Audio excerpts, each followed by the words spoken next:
Hi everyone, Marine here for FAWN. Thank you so much for joining me on this new video. Today's story features Mr. and Mrs. Grinch. They are gathered around the Christmas tree, and Mr. Grinch decides to prank Mrs. Grinch and switches off and on and off and on the lights in the tree. So we are going to make this fun little scene. But first, let's check out the stamp and die sets we're going to need. So we have Yeti or Not for the cute Yetis, Christmas before and afters for the trees, A Creature Was Stirring for the candy canes, Bar Humbug for the presents and the lights, Christmas Dreams for the bow, Beachy Christmas for the bubble decorations, and Would You Be Mine for the small bows. We also have the Magic Picture Changer die set, the largest stitched square stackable die, the largest outside-in stitched square die, the Riley's ABC's alphabet to make the word Grinchmas, and finally my favorite paper for the holiday season from the Let It Shine paper pack. So every time I make a Magic Picture Changer card, I like to stamp and cut my images first, cut my panels as well, and lay everything on my work surface to get a general idea of the scene, but most of all to see how I need to divide my panel. So here we have an outside-in stitched Strathmore Bristol smooth square panel. Right on top of it I placed the frame die from the Magic Picture Changer die set, and I aligned it with the bottom edge of my panel. I put the Christmas tree stamp inside the opening and a Yeti on both sides. Today I am going to keep my background pretty simple with a floor section on the lower part and a wallpaper section on the upper part. I am using a pencil to divide my piece of paper. I am going to place my panel on my silicone mat so that it doesn't move during the whole inking process. And I didn't want to use washi tape to divide my panel, so I am just going to use the edge of that bubble stencil to get a straight separation between my top and bottom sections. I am going to ink up the upper section first, using salvaged patina and peacock feathers oxidings. This is not a large section, so when I color a small section with inks, I like to apply the lightest color first to get a nice and even base. And next I add the darker color on the edges, and I blend both colors using my blending tools back and forth to try and get a nice result. Now let's add a little bit of texture. I am first adding water droplets, and I am going to dry my piece of paper using a paper towel. Now let's bring more contrast with this mix of peacock feathers oxiding and water. I am using a small brush to make splatters on the paper, and whenever I want to get tiny splatters, I always tap my brush several times on the side first to make the bigger splatters, and then I splatter above the paper. So now the top section is dry. I put my bubble stencil on top of it to protect it, and now I am going to color the bottom part using antique linen and vintage photo oxidings, and just like before I am covering the whole section with my lightest color first. Next I am adding a little bit of the darker color on the edges, and I am bringing my light color again to blend the colors. Now texture. I am mixing a little bit of vintage photo oxiding with water, and I am using my small brush again to make splatters on my paper. Now I want to bring light and even more contrast to my background, so I am just going to mix white ink with water and splatter the whole panel with that mix. And thanks to the magic of the video, my panel is dry already. So I am going to cut my frame out of it. I want my pull tab to be at the top of my card, so first I am making sure that the notch on the die is at the top. I am going to line up the bottom edge of the die with the bottom edge of my panel. I am also centering the die, some washi tape to keep everything in place, and after a run through my die cutting machine, this is what I end up with. The square is going to be useful, so don't throw it away. Before we move on to the interactive panels, we are going to stamp our greeting at the bottom of our frame. I placed it inside my Misty and created the word Grinchmas using letters from Riley's ABCs. I lined them up on the edge of my ruler, and I am just going to bring the ruler where I want the word to be and pick up the letters with the door of my Misty tool. I am using FAWN clear embossing ink to stamp my word. Next, I am sprinkling white embossing powder on top of the ink, and I am going to melt the powder using my heat gun. So we are done with the second part of our greeting. Now let's do the first part. I am putting my frame back in my Misty tool, putting the phrase "Have yourself a merry little Christmas" above Grinchmas. But obviously we don't want to stamp the last word, so I am going to use washi tape to mask it, apply some black VersaFine ink on the stamp, remove the piece of washi tape, and then stamp the phrase on the frame. So let's set our frame aside to dry, and let's work on our interactive panels using the dies from the Magic Picture Changer die set. I cut a large piece of Strathmore Bristol smooth cardstock for the pocket die, and a smaller one for the moving piece die, and I am first going to trace each window using a pencil. Next, the first image we want to see on our card is the Christmas tree all lit up, so we are going to stamp this image inside the pencil window on our big panel. The stamp is centered inside the window, and I am stamping it several times to get a nice impression. Then the bare Christmas tree goes on the small panel. Just like the first tree, I am centering it inside the pencil window. And once again, I am stamping the image a few times to get those lines all dark and black. Next, I am going to create the same background behind each tree, the same background we did on our square panel. But first, we need to mask the images. I use the matching dies to cut those masks, and I am just attaching them on top of the images. And to make sure that my masks are centered, I am putting my piece of paper against the light above my desk. This way I can see the stamped image behind the mask, and then I know if it's centered or if I need to make adjustments.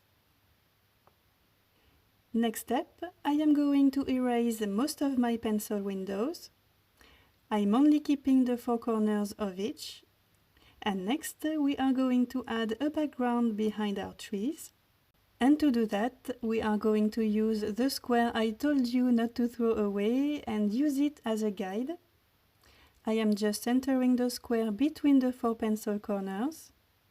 Next, I am sticking my bubble stencil following that guide. And I am going to use the same inks and add the same splatters as before to color around my trees.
So now my panels are all dry.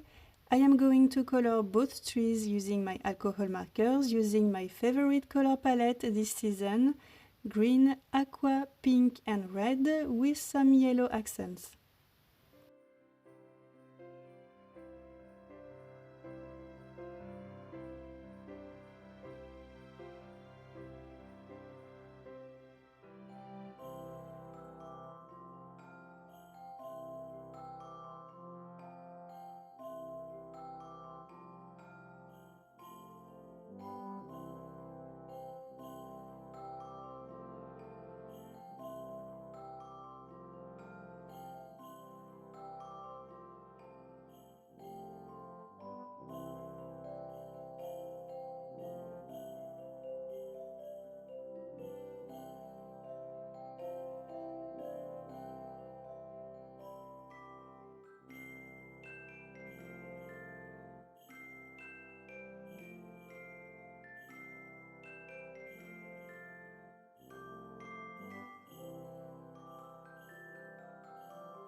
So I added highlights and details to the trees to make them pop even more.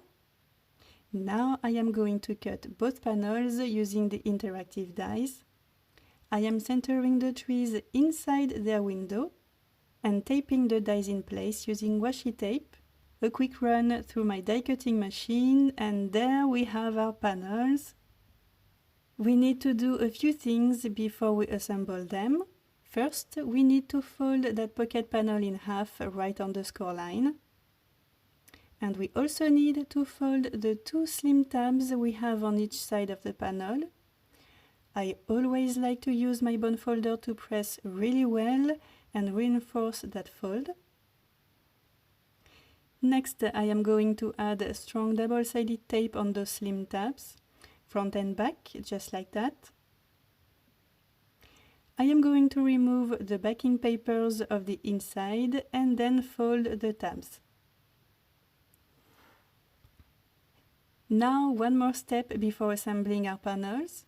I like to add powder at the back of the pocket panel, along the tabs and also on the flaps in the center.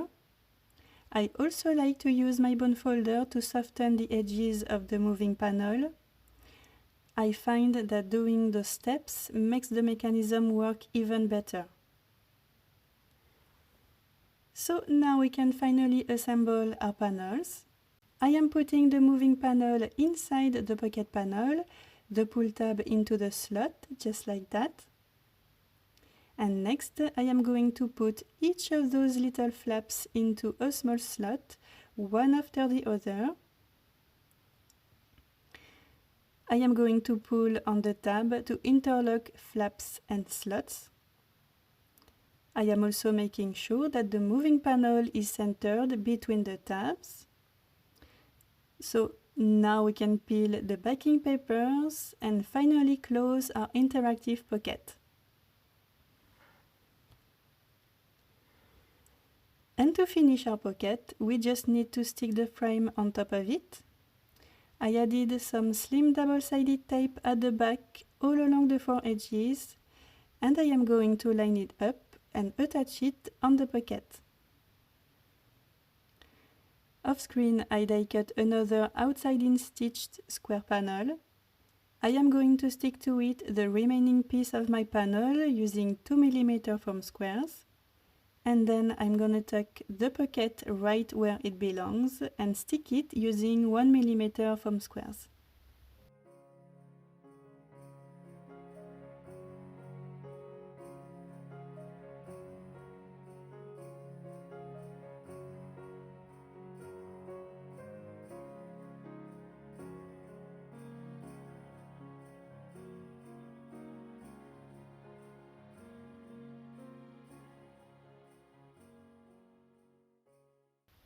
And our interactive panel is all finished, all done. We will add the decorative handle piece at the end, because now it's time to turn our cute Yeti couple into a Grinch couple using, of course, green markers.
So now it's time to fill the panel and create our cute little scene.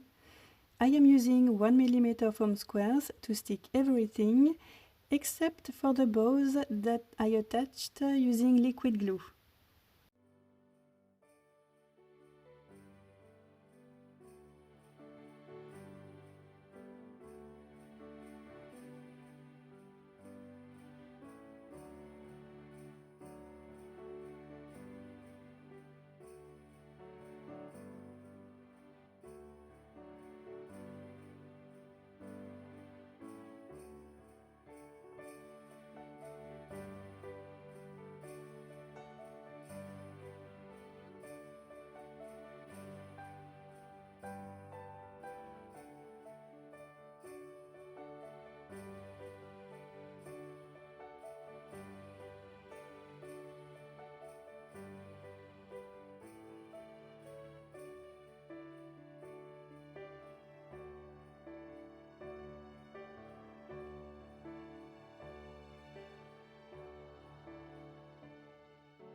Now we are on the last steps. I cut my red and white base panel using the largest stitched square stackable die. I am sticking my panel on top using liquid glue, and off screen I will attach this whole piece on a white card base. And we still need to add the pull-tab handle. I cut the main piece out of cilantro cardstock to match our Grinch couple, of course, and the arrow is red. And it looks like we are done here. The card is all finished. So it's time for Mr. Grinch to prank Mrs. Grinch. Time to play with the switch button to turn on and off the lights in the Christmas tree. I hope that you like this ever so cute and fun card. Thank you so much for stopping by and for watching this video. Have a very nice day and see you next time. Bye!